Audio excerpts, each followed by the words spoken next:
네, 더불어시민당에서 비례 1번을 받은 후보자에 대해서 번개불 공천 논란이 일고 있고요. 그리고 박주선 의원이 컷오프가 돼서 논란이 일고 있고 녹색당의 신지혜 대표가 탈당을 했다는 소식 들어와 있는데 일단은 더불어시민당의 1번 공천과 관련된 논란부터 한번 다뤄보시죠. 신현영 전 대한의협 대변인인데 더불어시민당 비례대표 후보 1번을 받았는데 비례대표 후보자를 공모하고 신청하고 심사하고 공천받는 게 하루 안에 다 이루어졌다는 겁니다. 이른바 번개불 공천 논란인데 급조정당 졸속 공천 한계가 아니냐라는 지적이 현재 나오고 있는 그런 상황입니다. 장수 소장님, 네. 이게 원래 공모를 하고 누가 신청을 하고 심사를 하고 검증을 하고 공천을 주는 게 길게 가자면 뭐 한 주 이상 걸리는 그런 거잖아요. 그렇죠. 대략 한 3일에서 5일 정도의 공모 기간을 둡니다. 물론 그 사전에 그 공고를 하겠다라고 예고를 하고요. 그런데 이 상황 같은 경우에는 워낙 이제 비례대표 1번이라는 상징성 때문에 우리가 코로나19 사태와 관련해서 극복을 하겠다라는 그런 상징성과 의지를 보여주겠다라고 해서 공공의료 분야의 전문가를 찾다가 결국에는 이제 저분에게 먼저 연락한 것으로 보여져요. 그렇기 때문에 이러한 번개불 공천이라는 것에 대해서 상당히 비판 많이 받을 수밖에 없고요. 기본적으로 저런 부분이 벌어지면은 검증이라는 것에 상당히 문제가 생깁니다. 지금 뭐 20번까지 많은 분들을 갑작스럽게 공천을 했잖아요. 지금 더불어시민당에서 어느 분이 어떠한 불미스러운 일이 예전에 그런 일을 했다라는 것에 대해서 이제 계속 추가 보도가 나오고 밝혀질 거예요. 그런 부분에 대해서 민주당 같은 경우에는 어떻게 대처를 할지 상당히 의아스러운데 그 열린민주당 같은 경우에는요. 주진영 이제 6번 받으신 저 하나증권 사장 같은 경우에 3관왕이에요. 본인의 음주운전, 아들의 국적, 그다음에 딸의 인턴 이렇게 3관왕인데 손혜원 최고위원은 이런 식으로 얘기를 했어요. 음주운전은 2008년 했던 거니까 너무 오래됐으니까 괜찮고 예. 아들의 뭐 그런 국적 이탈은 그거는 아들 문제니까 괜찮아. 이런 식으로 넘어갔거든요. 과연 이런 것들이 국민의 어떤 상식적인 눈높이에 맞을지 국민들께서 4월 15일 날 평가를 해주셔야 될 것 같습니다. 아니 물론 장인 교수님 신현영 그 의협 대변인 본인은 물론 이제 훌륭하신 분이니까 더불어시민당에서도 이렇게 공천을 했겠습니다만 그 과정이 너무 하루 만에 이루어졌다라는 것은 신현영 전 대변인 같은 경우에도 사실은 어찌 보면 이 정계 진출에 대해서 생각을 충분하게 못하고 있었던 과정에서 이제 당도 공모해서 이제 공천까지 하면 이게 급작스럽게 이루어지지 않았을까 뭐 그런 부분인 그렇겠죠. 거죠. 과정에 대해서 지적하는 정치 전문가들이 있다면 저는 그 과정을 이렇게 건너뛰면서까지 한 그 공관위의 태도 국민들은 어떻게 보고 있나 저는 이 태도를 좀 보고 싶어요. 이렇게 저렇게 하든 간에 하루 만에 뚝딱 해서도 지금 코로나19가 와 하고 있으니까 의료 분야 한 명 내세우면 국민들이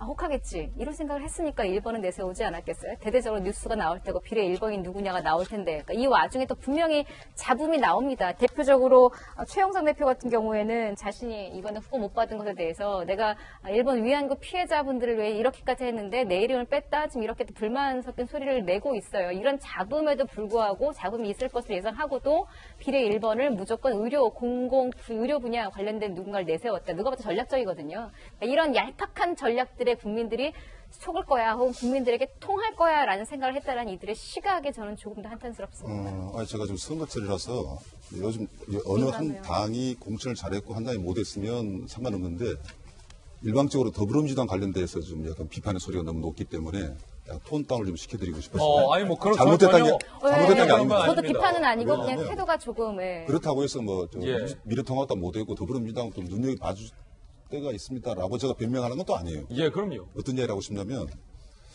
루소가 그런 이야기를 했어요. 일반 국민들은 유일하게 딱 찰나에 도장 딱 찍는 투표하는 그 순간에만 자기한테 권력이 있고 바로 자기 권력은 사라진다. 투표 잘해라는 이야기죠. 투표를. 이번에 공천은요.